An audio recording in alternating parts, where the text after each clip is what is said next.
You're listening to the Live Free podcast. I'm your host, Christine, certified life coach, pain to power mentor, and creator of Embody You Mindset Mastery School. I'm here today to discuss living life after disease, disaster, or adversity, to discuss living life fully once again. A life of hope, peace, and resiliency. A life fully embodied. I utilize the lessons that I learned going through not one, but two primary cancers. I'm here today to guide you to the life of your dreams, turn your pain into power, and lead you back to yourself.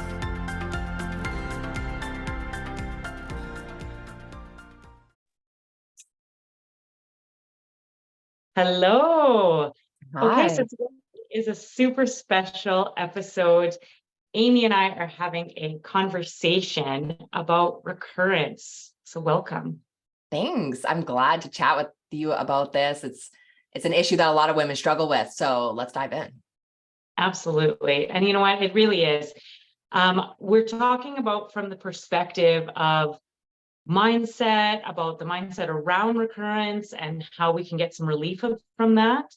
And then pulling in your expertise of how do we avoid it? What can we do to prepare ourselves? And so really just an all over, really inclusive episode, which I'm really thrilled about. Yeah. So let's start first, Amy, with you and what you do and where you come from and everything like that. Yeah. So I am personally a cancer survivor. I was diagnosed stage 3 ovarian cancer in 2016. And at the time that I was diagnosed, I was actually already working in cancer care. So it's a bit ironic, I think when you work in cancer care, all you see is cancer all day long. So we're all a little bit of hypochondriacs in some kind of sense, thinking everything's cancer. But it had never crossed my mind. I had no family history. I have many sisters. There's no sign of cancer really in our family. And then I started getting these really subtle but nagging symptoms. My number one symptom was truly heartburn. That was the number one symptom I had, just because I had a large tumor growing within my abdomen, which caused pressure on my digestive system and acid reflux. And so, my background really is helping women during cancer treatment. And so that's where I went into my treatment with. I knew a ton about cancer care, about chemo, about radiation, about the drugs around it. I had finished my doctorate at University of Toronto in the same area. And then I was diagnosed myself. So once I had gone through treatment and the long recovery, I realized that there's actually like a lot of support for women during cancer treatment. There's a lot of support there, but there's no support in cancer recovery.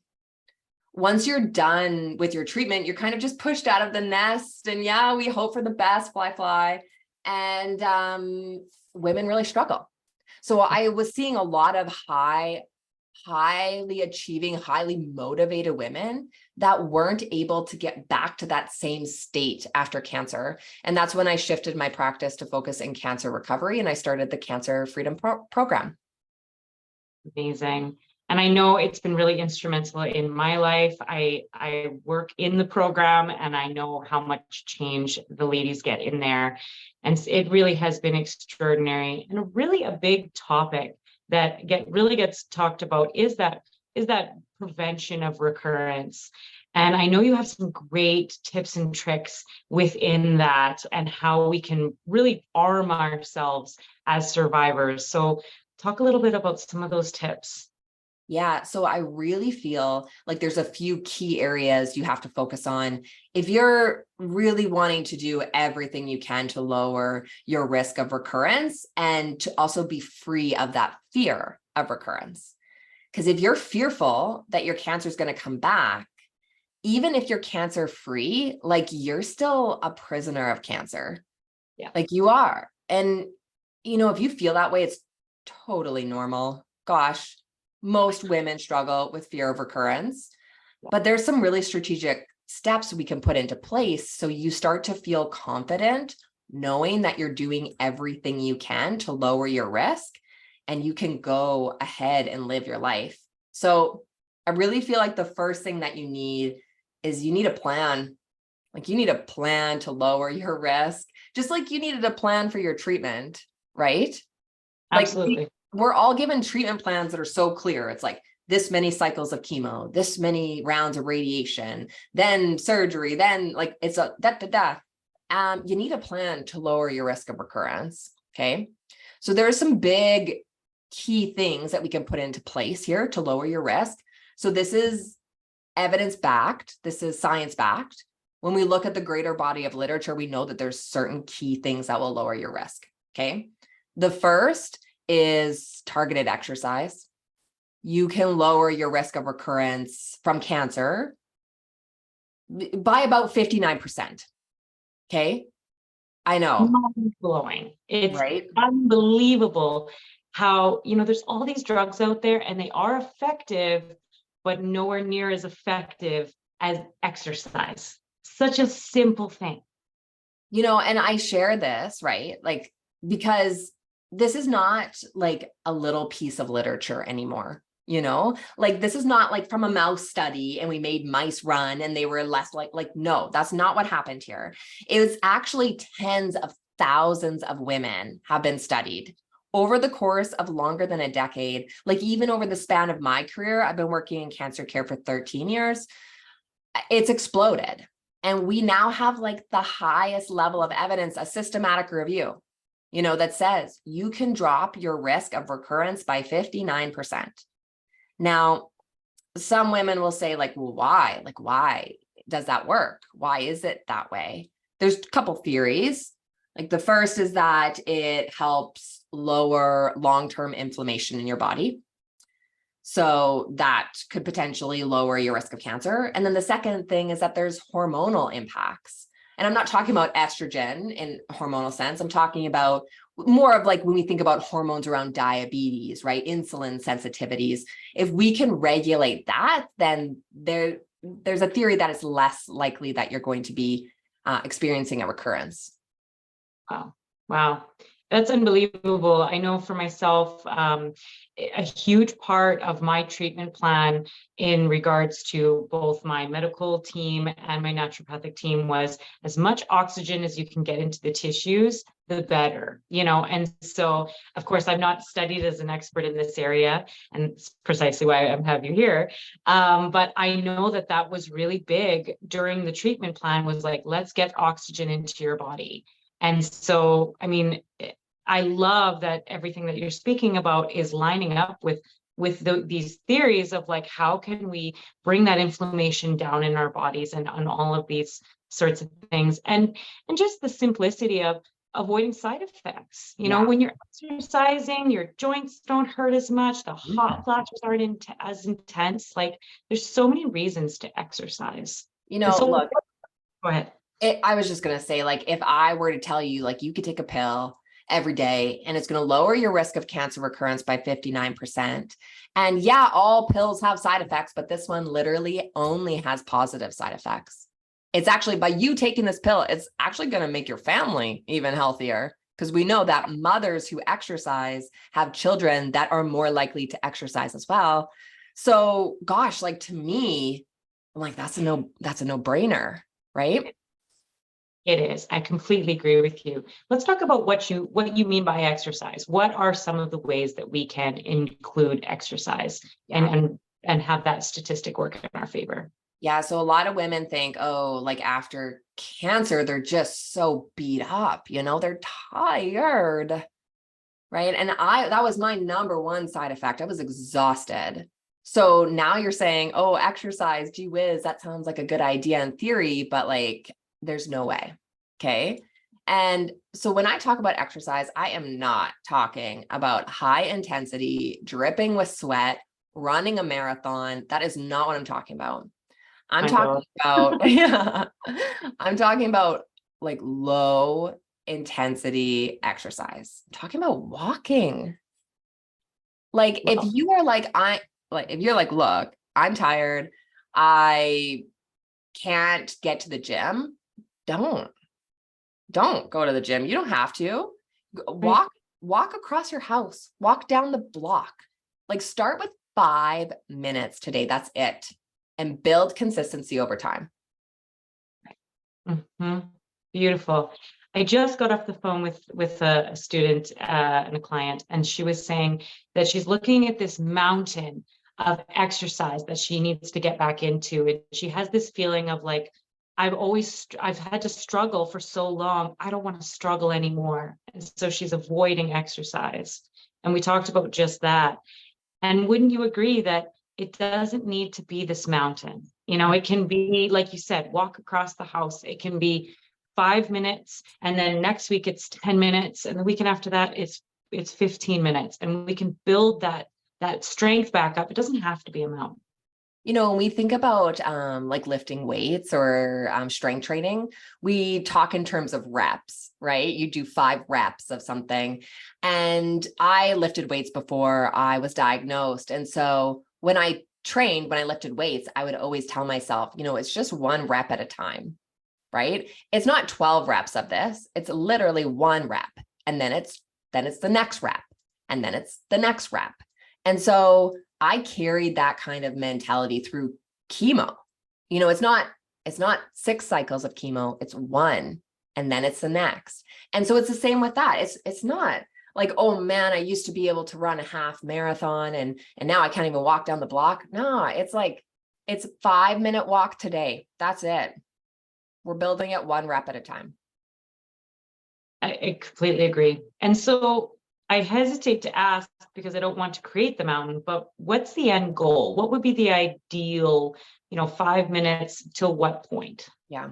So when we look at cancer prevention guidelines, we have 2 big guidelines that guide us on the most science-backed strategies to lower your risk of cancer recurrence.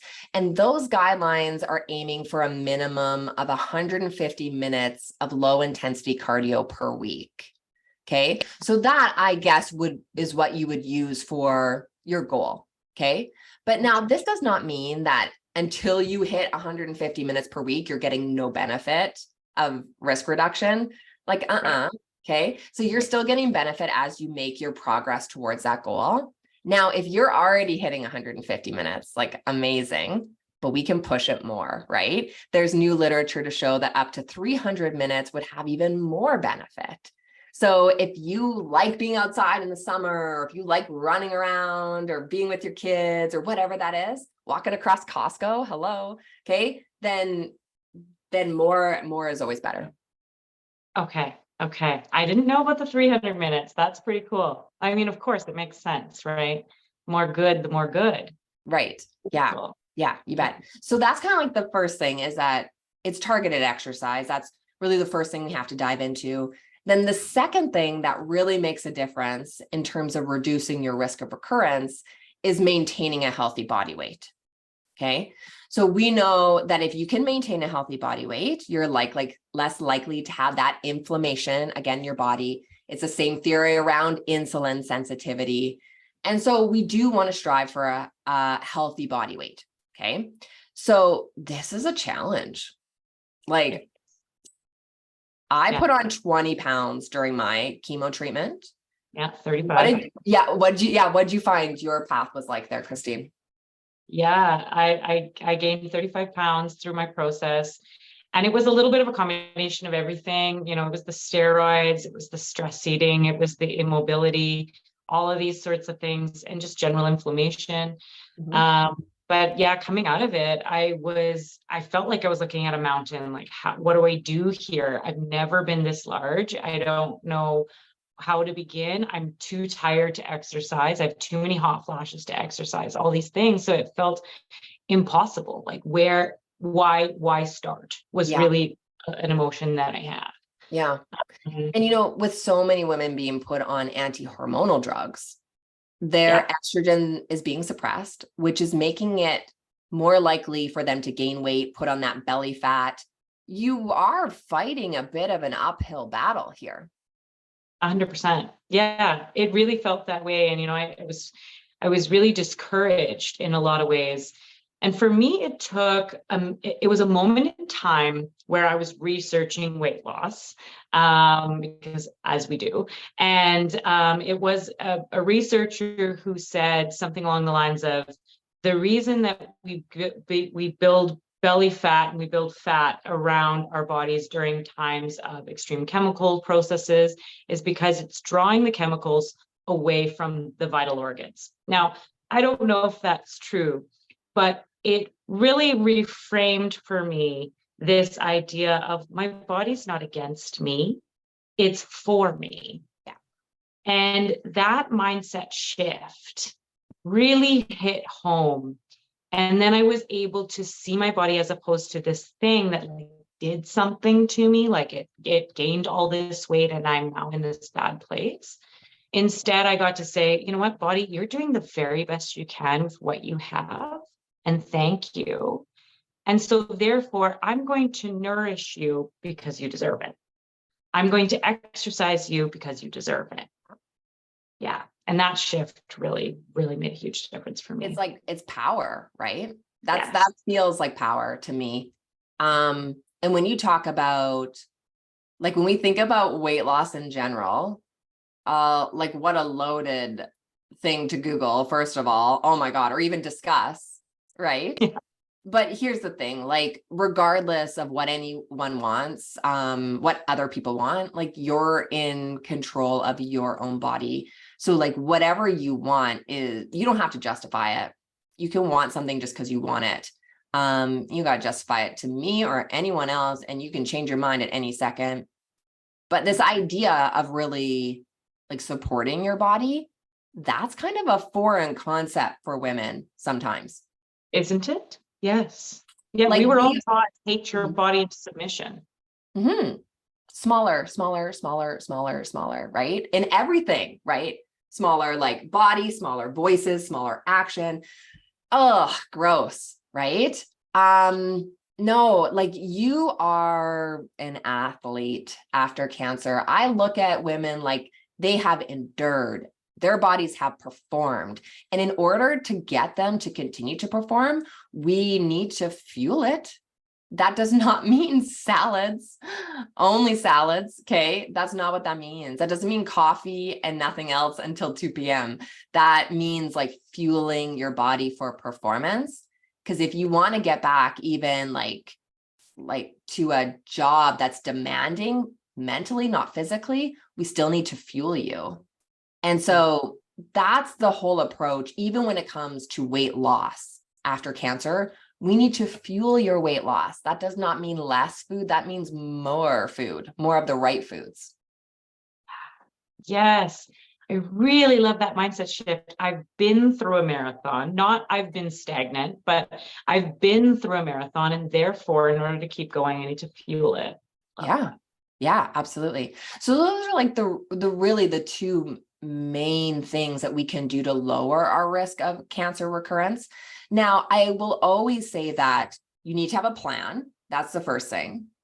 You need to have a community of women around you who are not just surviving cancer, but they're thriving after cancer. So a lot of those Facebook groups that we join when we're first diagnosed, they might not be serving you anymore. And that is like, okay. They were there for you in a certain period of time, but maybe those women that are now entering their treatment and you're kind of mentoring them, they're not the best support for you anymore because you're ahead of that. Now you got to raise your standard, right? You're not just getting to the end of treatment, you're recovering. So now you have to find a new group of women who are not only, getting through cancer treatment, but they're crushing it on the other side. So like, what did you do in terms of that after your treatment, Christine? Because I know, like, for young survivors, especially, that's hard to find. It is hard to find. Yes, absolutely.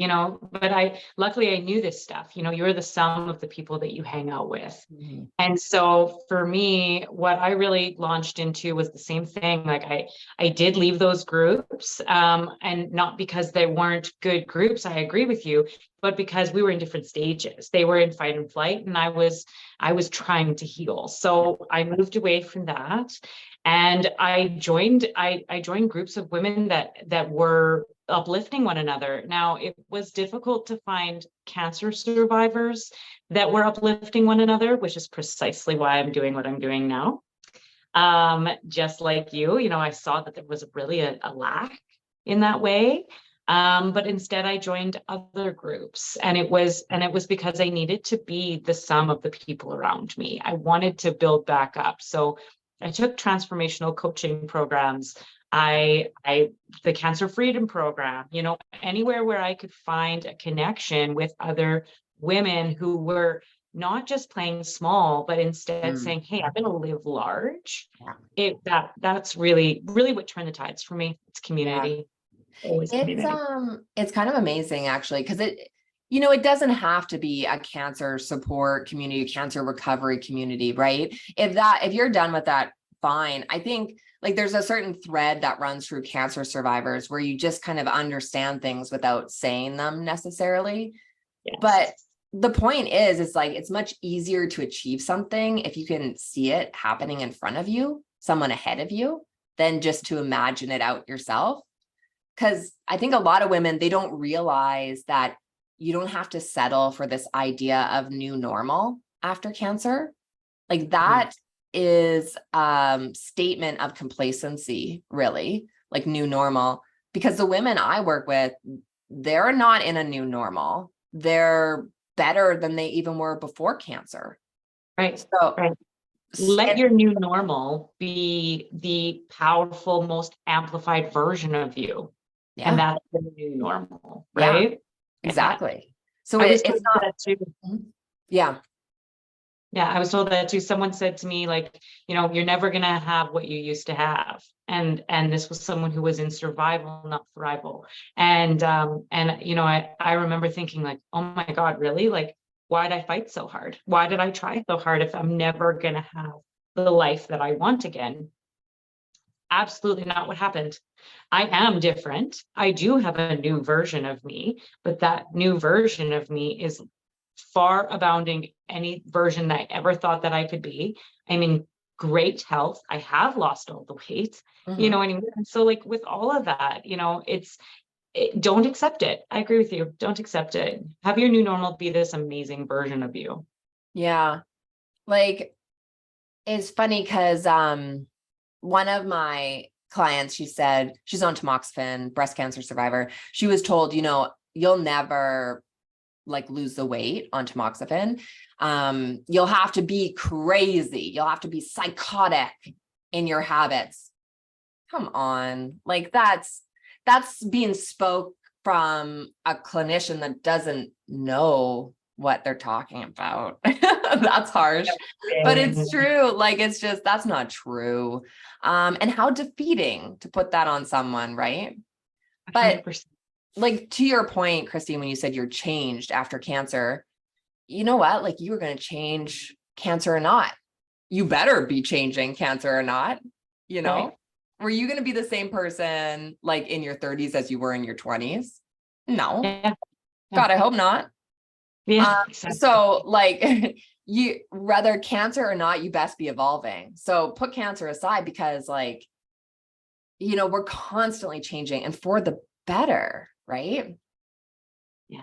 So that's really like the second piece is a community. And then I feel like the third piece to really recovering, really being free of this fear of recurrence is we've got to do some transformative mindset work. And Christine, that's your area of expertise. So what's the path that you take for women in terms of overcoming the fear of recurrence from a mindset perspective? Right. So yes, so it's a structure that I have my students go through. And what it really is, there's no tried and true method that's going to say, take steps 1 through 6, you're going to come out the other side and you're no longer going to fear recurrence. But what you can instead do is empower yourself to live in the now. Learn how to live And it's not just like, avoiding the future, but instead saying, this could be my future, this could not be my future, both are fine, but I'm going to live the absolute most amplified version of who I am right now. I'm going to utilize this cancer as a catalyst in order to be and do and have all of these things that I always wanted to do, but I felt too small, back to that small piece. I didn't want to offend anybody, all of these sorts of things. So really the structure that I utilize is bringing you into your version of you. Right. And and again, it's not a better version. It's not an advanced version. It's you, but turned up. Mm-hmm. And I find when that happens, this fear of recurrence sort of naturally falls away, as opposed to, let's think of it this way. If I said to you, Amy, don't think of a purple elephant. Yeah, right. Right? All you're going to think about is this damn purple elephant.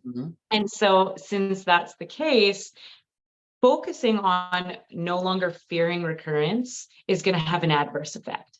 Instead, it's about bringing your focus into what's life now. How can I live fully? How can I be the full version and expression of myself? Because it could come back. It could. But if it were to, do you want to look back on your last 5, 10, 20, 50 years and say, like, I lived that up. I was everything and more of every single version of me that I've ever wanted to be. Or I lived in fear. Right?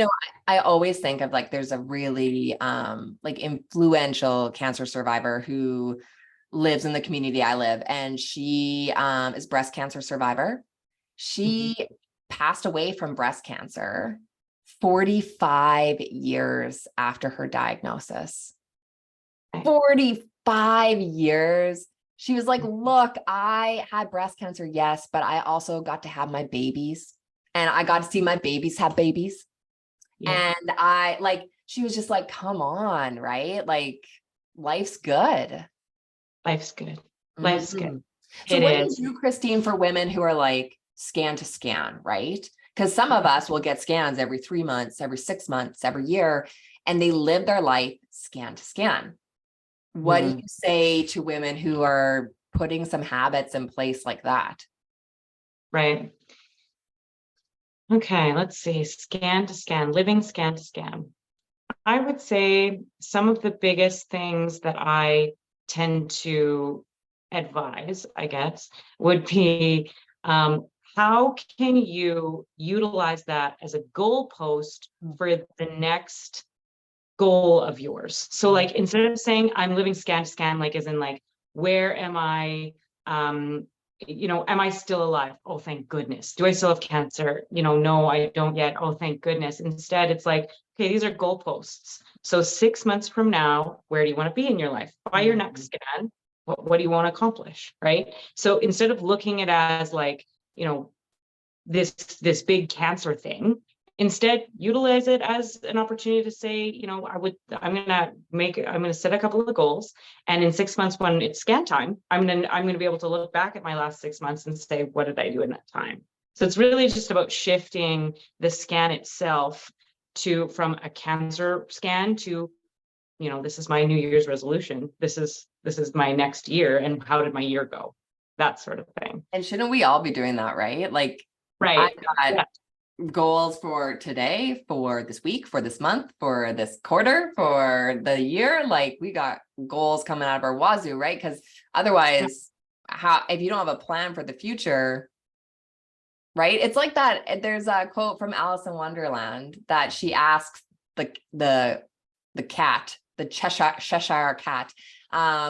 They come to a fork in the road, and she says, which direction should I go? And he says, well, that depends on or which direction do I go? And he says, well, that depends on where you want to end up. And she says, well, I don't really care. And then he says, well, it doesn't really matter what direction you go then.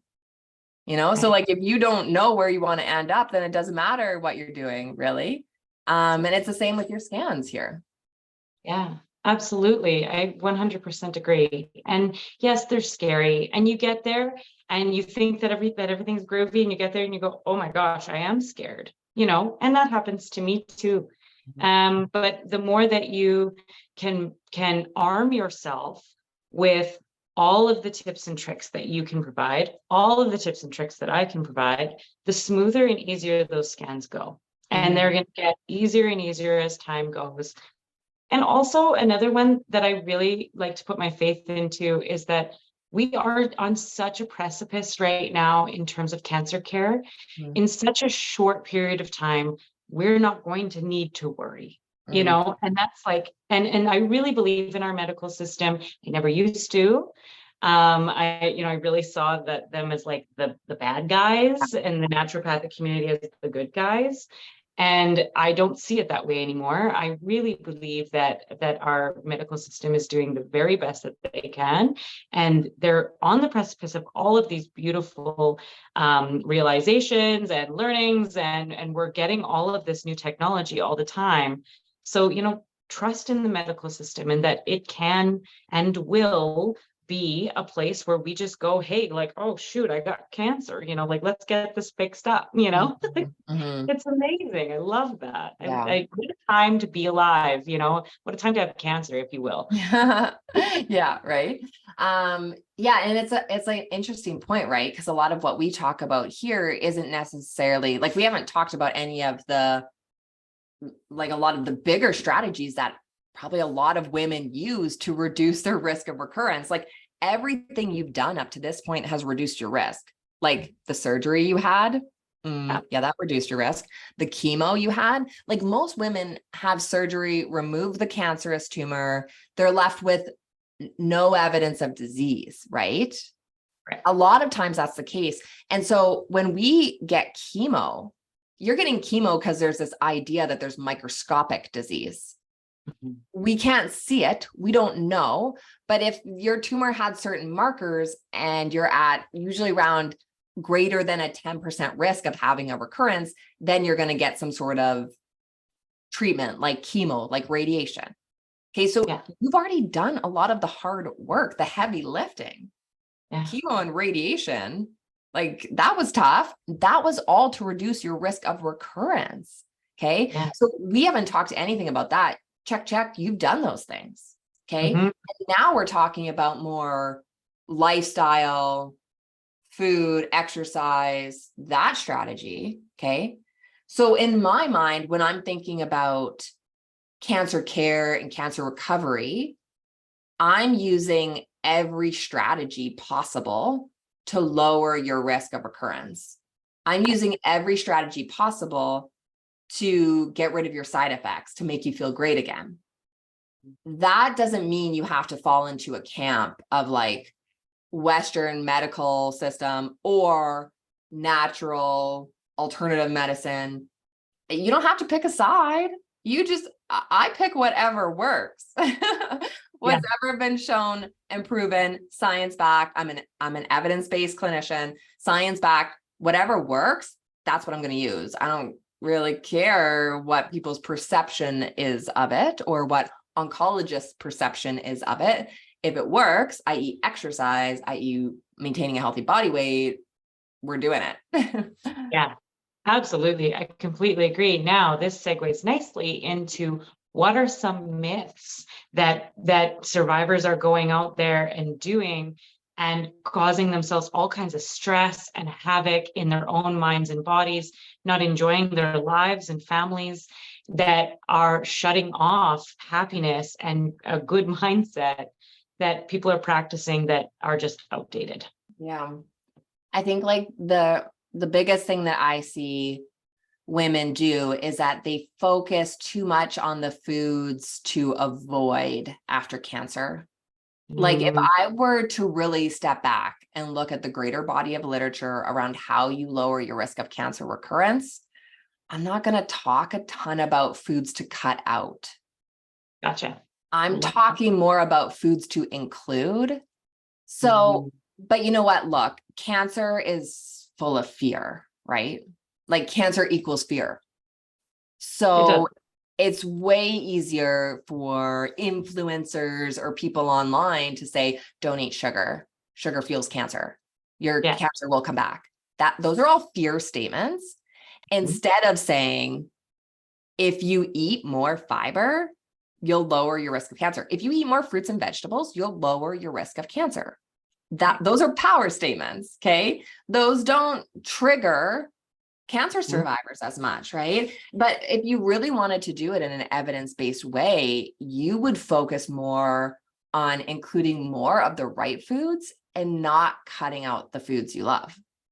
I love that.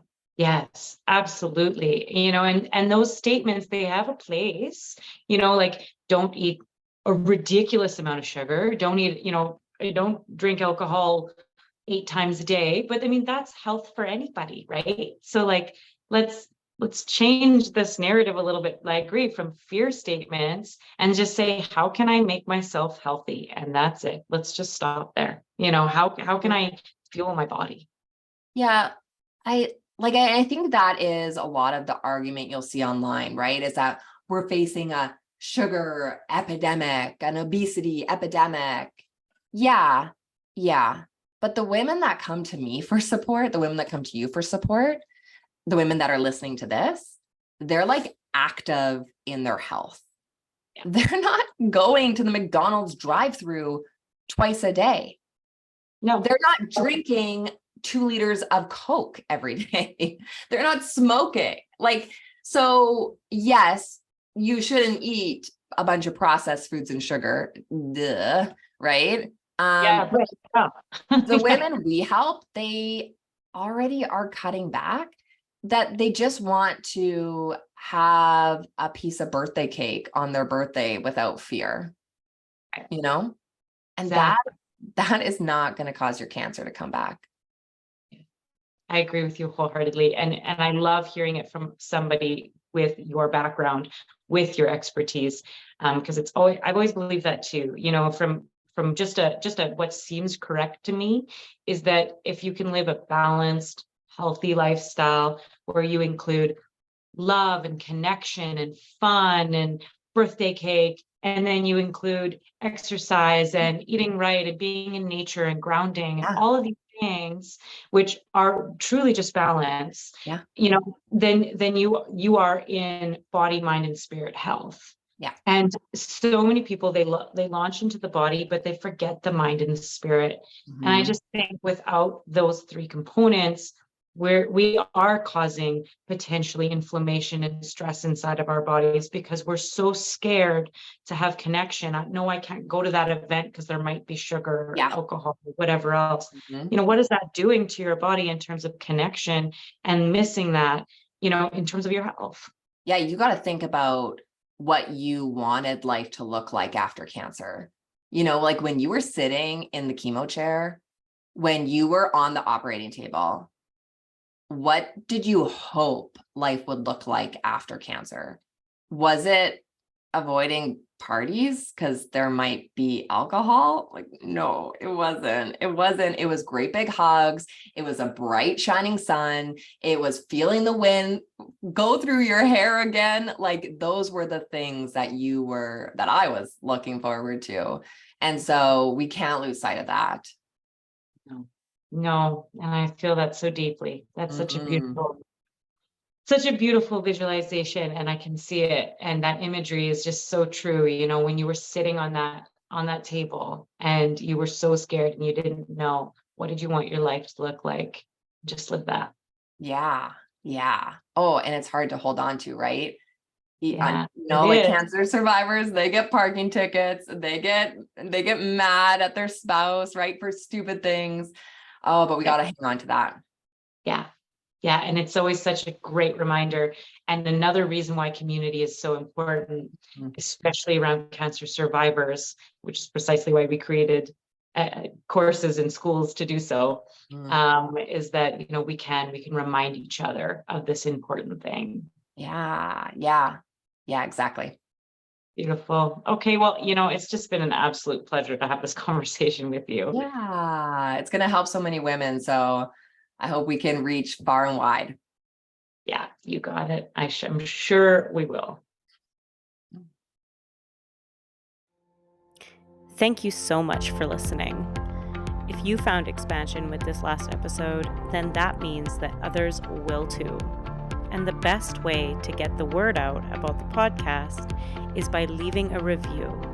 I would be so grateful if you could leave me a review and let me know how you felt about the podcast. Included in the show notes will be everything that we talked about today, including all of my transformative programs. Change is just on the horizon, my friend.